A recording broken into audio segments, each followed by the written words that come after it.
अस्सलाम वालेकुम रहमतुल्लाहि व बरकातुहू। मैं हूं आपका अपना दोस्त जुनैद सईद और आप देख रहे हैं बड़ा इंग्लिश चैनल, आपका अपना प्यारा चैनल जहां पर आप सीख रहे हैं इंग्लिश फ्री ऑफ कॉस्ट।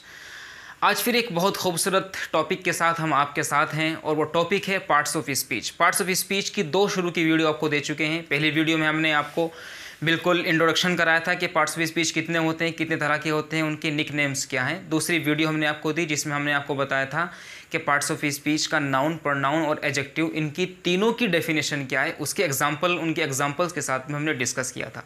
आज की इस वीडियो में हम आगे ही इस टॉपिक को एक्सटेंड करते हैं, आगे बढ़ाते हैं।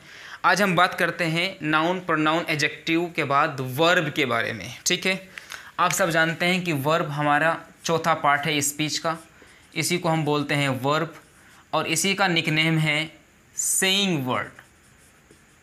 इंग्लिश ग्रामर की हर बुक में आपको निकनेम्स नहीं मिलते हैं, कुछ बुक्स हैं जिनमें मिलते हैं सेइंग वर्ड। इसी को आप बोलते हैं फ़ाइल। ठीक है, आगे हम किसी टॉपिक में, किसी वीडियो में हम इस टॉपिक पर बात करेंगे कि फ़ेल कितने तरह के होते हैं, यानी काइंड्स ऑफ वर्ब क्या हैं, कितने तरह के वर्ब्स होते हैं। जैसे हमारे यहाँ फ़ेल लाजिम होता है, फ़ेल मुतअद्दी होता है, तो इंग्लिश में क्या क्या होता है, उनके टर्म्स क्या हैं, क्या कंडीशन है, क्या डेफिनेशन है, क्या एग्जांपल्स हैं, यूज़ कैसे करते हैं, कितने हैं, क्या क्या उनके बारे में सब जो भी नॉलेज की बातें, जो भी ज़रूरी चीज़ें, वो सब आपको दे दी जाएंगी। तो वर्ब जिसको हम बोलते हैं सेइंग वर्ड, इसी को बोलते हैं आप उर्दू में या अरबी में फ़ाइल। इसकी डेफिनेशन क्या है कि एक ऐसा वर्ड आप लिखेंगे द वर्ड, एक ऐसा वर्ड जो रिप्रेजेंट करता हो, विच रिप्रेजेंट्स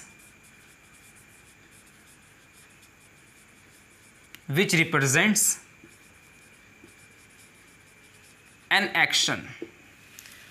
क्या है? एक ऐसा वर्ड जो रिप्रेजेंट करता हो किसी एक्शन को, उसी वर्ड को क्या बोलते हैं? वर्ब बोलते हैं। दोबारा देखिएगा, the word which represents an action, जो किसी एक्शन को, किसी काम को रिप्रेजेंट करता हो, उसी को हम बोलते हैं क्या? वर्ब। जैसे एग्जांपल ले लेते हैं, जैसे ईट खाना, टीच पढ़ाना, रीड पढ़ना, लाफ हंसना, स्लीप सोना, एट्सेट्रा। सीधी सीधी बात है कि फ़ैल वो होता है जो किसी काम के लिए बोले जाने वाला वर्ड हो। उर्दू में, हिंदी में इसकी पहचान के लिए यह है कि उसके लास्ट में ना आता है। खाना पीना, जागना सोना, रहना, हंसना रोना, चिल्लाना, खड़े होना, लेटना, ये सब क्या, ये वर्ब हैं। कभी किसी वीडियो में हम काइंड्स ऑफ वर्ब के बारे में बात करेंगे। तो आपका वर्ब के बारे में क्या बोला कि एक ऐसा वर्ड जो किसी एक्शन को रिप्रेजेंट करता हो, उसी को बोलते हैं वर्ब। जैसे टीच पढ़ाना, रीड पढ़ना, लाफ हंसना, स्लीप सोना, एटसेट्रा वगैरह वगैरह। 5वें नंबर पर आता है वर्ब के बाद एडवर्ब।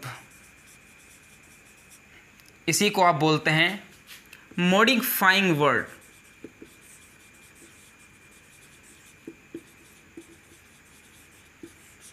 मॉडिफाइंग वर्ड, इसी को बोलते हैं आप फ़ैले तमीज़। फ़ैल तमीज़ यानी मॉडिफाइंग वर्ड, एडवर्ब।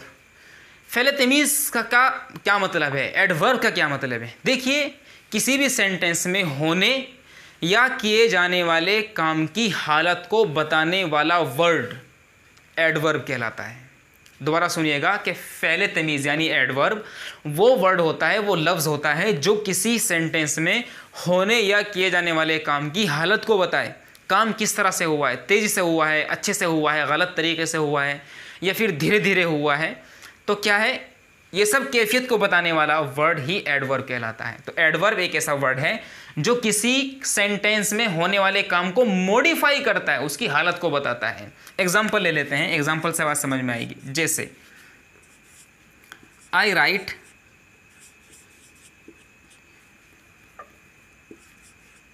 मैं लिखता हूं,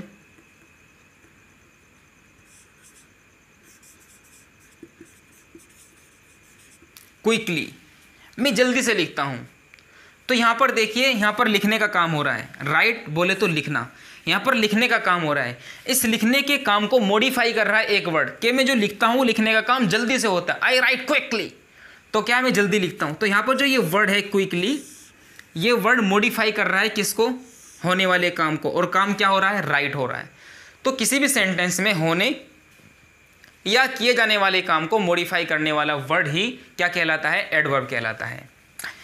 दूसरा सेंटेंस ले लेते हैं।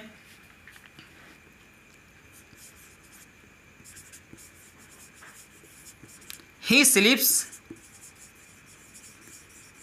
साउंडली, वो बहुत गहरी नींद सो रहा है, ठीक है ना। तो यहां पे देखिए ही सब्जेक्ट है, स्लीप एक वर्ब है और इस वर्ब को मॉडिफाई करने का काम कर रहा है कौन? आपका जवाब होगा साउंडली।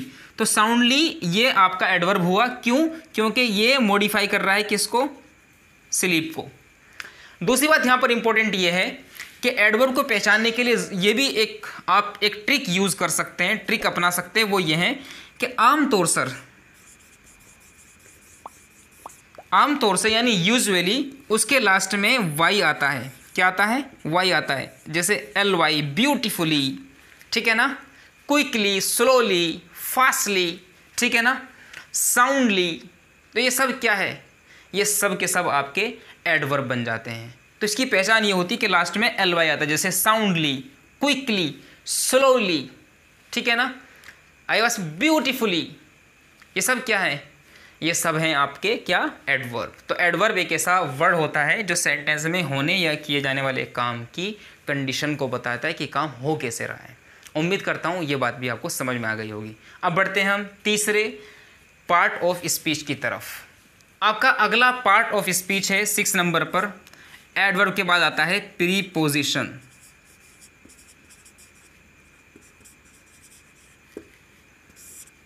प्रीपोजिशन इसी को आप बोलते हैं governing word.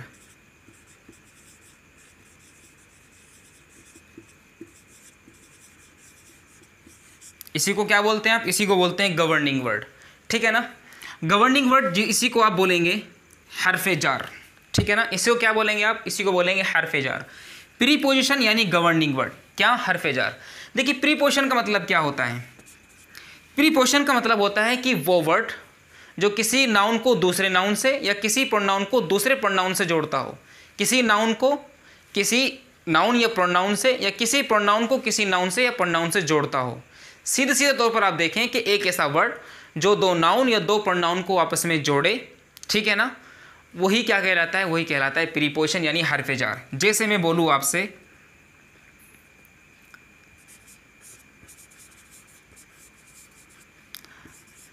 Marker is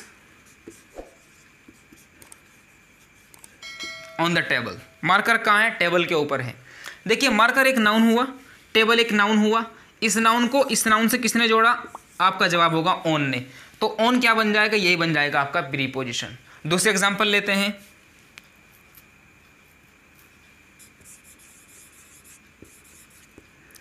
there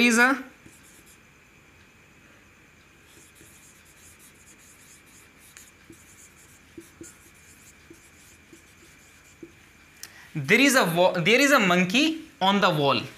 दीवार पर एक बंदर है। तो देखिए यहाँ पर ये मंकी क्या हो गया है? एक वर्ड, एक नाउन हो गया है। वॉल एक नाउन हो गया है, ठीक है ना। तो ये भी नाउन और ये भी नाउन, इन दोनों को जोड़ा गया कि क्या है? कि मंकी वॉल पर है। जोड़ा किसने? ऑन ने। तो ऑन क्या बन जाएगा? आपका प्रीपोजिशन बन जाएगा, ठीक है ना। तीसरे एग्जांपल ले सकते हैं। The cat is under